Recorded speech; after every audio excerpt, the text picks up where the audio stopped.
안녕하세요. 코인 노마드입니다. 오늘은 비트코인이 반등해서 회복 중인데 큰 이유 중에 하나는 나스닥 미국 시장이 다시 반등했습니다.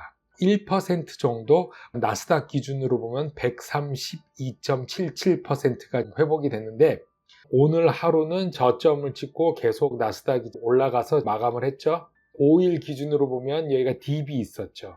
23일 날 비트코인도 같이 떨어졌지만 나스닥 시장도 별로 좋지 않았다. 붕괴가 된다. 이런 소리까지 나왔지만 다시 회복되는 모습을 보였습니다. 비트코인도 같이 회복되고 크립토 시장도 같이 회복됐죠. 시황을 조금 이따 보도록 하고 연준은 1.9 트릴리언 달러를 풀고 있습니다. 이것 때문에 하이퍼 인플레이션, 즉 엄청난 물가 상승이 올 것이다. 텍사스의 전기가 끊기고 물 부족하고 난리가 났었죠. 여러 가지 이유 때문에 미국 사람들은 많이 걱정하고 있습니다. 그래서 잠깐만 짚고 넘어가려고 이 말을 했는데 2020년 3월 연준은 기준금리만 관리하고 있었습니다. 시장금리는 시장에게 맡겼지만 2020년 3월 코로나 바이러스가 터지면서 엄청나게 주식시장이 하락하고 본의 아니게 연준이 관리하게 되었습니다. 시장도 이제 어려우면 양적 완화를 해라. 연준이 구원투수로 생각했습니다. 그래서 지금까지는 연준이 엄청난 부담을 갖고 많은 돈을 계속 풀었죠. 3조 달러를 풀어서 결국엔 V자 반등을 이뤄냈죠. 그 당시 안전자산인 미국 장기 국채까지 내다 팔고 오직 현금만 우선시했습니다. 왜냐하면 버핏 같은 투자자들이 오직 현금만 믿었기 때문이죠. 그런데 이제 양적 완화에도 불구하고 시장 금리가 오르고 있습니다. 모든 사람이 연준에 주목하고 있습니다. 지금 바로 연준에게 무언가를 하라고 요구하고 있습니다. 시장은. 하지만 연준은 단호하게 말하고 있습니다. 시장에 맡긴다. 이런 상황 속에서 반은 혼란이고 반은 안정적인 이런 상황까지 왔죠. 왜 연준은 시장 개입에 소극적인 모습을 보이고 있느냐? 물가 상승과 시장 금리 인상을 묵인하는 이런 모습이 바로 시장을 혼란스럽게 만든 이유가 되겠습니다. 다시 코인 시장으로 넘어가서 오늘 시황에 대해서 잠깐 얘기하도록 하겠습니다. 코인 개코에서 코인 마켓 캡 1.583달러, 즉 약간 회복됐습니다. 1.5가 안 됐었죠. 비트코인의 시총은 1조 달러가 약간 안 됩니다. 0.94조 달러 정도 됐습니다. 2.6% 정도 상승을 하였다. 그리고 이더리움도 3.6. 그런데 지금 바이낸스 코인이죠. BNB 13%나 회복했습니다. 엄청난 일입니다. 바이낸스에서 계속 이더리움을 디스하고 나쁜 소식만 계속 전하고 있습니다. 예를 들어서 가스비라든가 아니면 트랜직션이 너무 많이 홀딩되어 있다. 바이낸스는 이더리움 자리를 노리려고 하고 있다는 게 저의 생각입니다. 너무나 많은 트윗에서 이더리움 부정적인 게 많습니다. 마켓캡을 보겠습니다. 마켓캡이 0.19조 달러고 0.04달러니까 비교가 안 되죠. 한 4-5배 정도 이더리움이 많습니다. 그렇지만 바이낸스가 갑자기 이렇게 급속도로 치고 올라왔는데 충분히 2위 자리도 언젠가 노릴 수 있다. 트위터에 많이 게재된 소식이고요. 그리고 5위가 카다노가 되었다. 6위가 폴카닷에서 밀리고 XRP는 4위였다. 7위까지 밀렸죠. 5위와 6위 카다노와 폴카닷이 자리 위치가 바뀌었고 비트코인 4시간 차트를 보겠습니다. 최고점 58,350달러에서 계속 하락하고 살짝 반등한 후에 다시 저점을 확인하고 다시 올라가는데 제가 어저께 방송했을 때가 이제 이 정도였습니다. 44,000이 발엄이 되겠다. 그리고 여길 찍고 다시 44,000을 리테스트 하리라고 생각했는데 리테스트 하지 않고 올라가고 있습니다.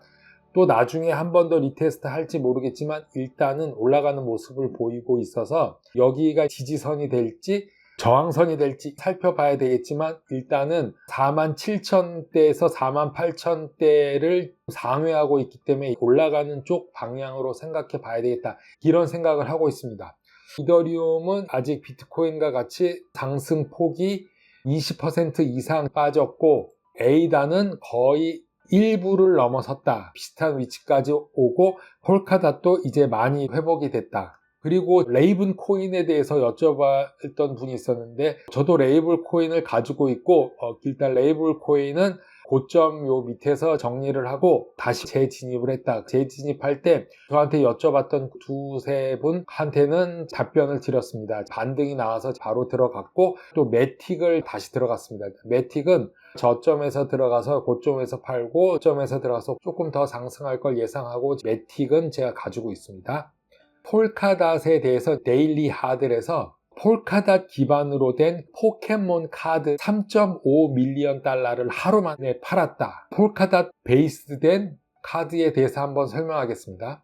로건 폴이라는 트위터인데 구독자는 5.9 밀리언, 대단한 트위터다. 이 트위터가 폴카닷 기반으로 된 NFT 카드를 만들어서 3.5 밀리언의 수입을 얻었다. 굉장한 일이죠. 유명한 사람들은 이렇게 NFT, 일렉트로닉 아트로 이러한 수입도 올린다. 마지막으로 테더 얘기를 하고 지나가겠습니다. 미디어에서는 테더 문제로 비트코인이 모든 게 끝났다. 하지만 끝난 게 아닙니다. 그래서 이게 굉장히 중요한데 이 기사 먼저 보겠습니다. 비트파이낸스랑 테더는 뉴욕에서 금지됐다. 이건 또 무슨 말이냐 이렇게 생각하실 분이 있습니다. 다 해결이 됐다고 하는데 이건 무슨 문제냐. 다 해결이 됐는데 조건이 있었습니다. 미국 뉴욕에서는 테더랑 비트파이낸스를 사용할 수 없다. No and yet to Ripple XRP SEC lawsuit이라고 나왔습니다. Ripple XRP와 SEC는 끝난 게 아니다. 아직 진행 중이다라는 기사가 나왔습니다. 소송 문제는 끝났습니다. 그런데 끝났는데 어떤 게 문제냐? 첫 번째는 뉴욕 어터니 제너럴이라고 나왔습니다. 이게 뭐냐? 뉴욕 검찰총장에 의해서 해결이 된 겁니다. 자, 뉴욕 검찰총장에 의해서 해결됐는데 한편에서는 이런 루머가 나옵니다. 연방정부, 페더럴 가버먼트는 언젠가 이걸 다시 끄집어낼 것이다. 판도라의 상자를 열 것이다. 그래서 아직 테더 문제와 비트코인 문제는 해결된 게 아니고 발톱을 숨긴 것 뿐이다. 그렇게 보고 있습니다. 모든 사람들이 다 끝났다고 생각하지만 이건 끝난 것이 아니라 모습만 감춰진 것 뿐입니다. 그래서 우리가 주목할 거는 뉴욕 검찰청에서는 해결이 됐지만 연방정부 페더럴 가버먼트에서는 언제든지 이 사건을 끄집어낼 수 있다. 지금 알트장은 한 번 더 갈 수 있습니다. 근데 어느 순간에 비트코인과 판을 뒤엎는 일이 분명히 생긴다. 그럴지 아닐지는 미래에 대해서 아무도 모릅니다. 하지만 이거는 아킬레스 건을 가지고 내 DNA, 내 몸의 질병을 가지고 생활하는 거나 같은 그 상태입니다. 비트코인과 테더는 그 상태 그대로인 것입니다. 우리가 이거를 꼭 주의 깊게 보고 소송 금액은 1.4조 달러, 즉 1,400빌리언이랑 18.5 밀리언이라는 거는 엄청난 차이입니다. 이건 말도 안 되는 금액이죠. 이렇게 작은 금액이 부과가 됐고 또 정확한 시점도 비트코인이 하락하고 상승할까 하락할까 하는 시점에서 이 소송을 풀어줬다는 것 자체가 이거는 다 계획된 것이다. 다 때가 돼서 이렇게 됐다. 이렇게 생각하는 사람은 없습니다. 그래서 제가 이것을 왜 말씀드리냐. 테더 문제는 언제든지 일어날 수 있고 언제든지 해결될 수도 있다. 그리고 리플 XRP 소송도 언제든지 해결될 수도 있고 2년이 걸릴지 5년이 걸릴지 이 판을 만든 사람뿐이 모른다. 이게 제가 오늘 여러분께 드리는 말입니다. 코인 노마드 여기까지 하겠습니다. 감사합니다.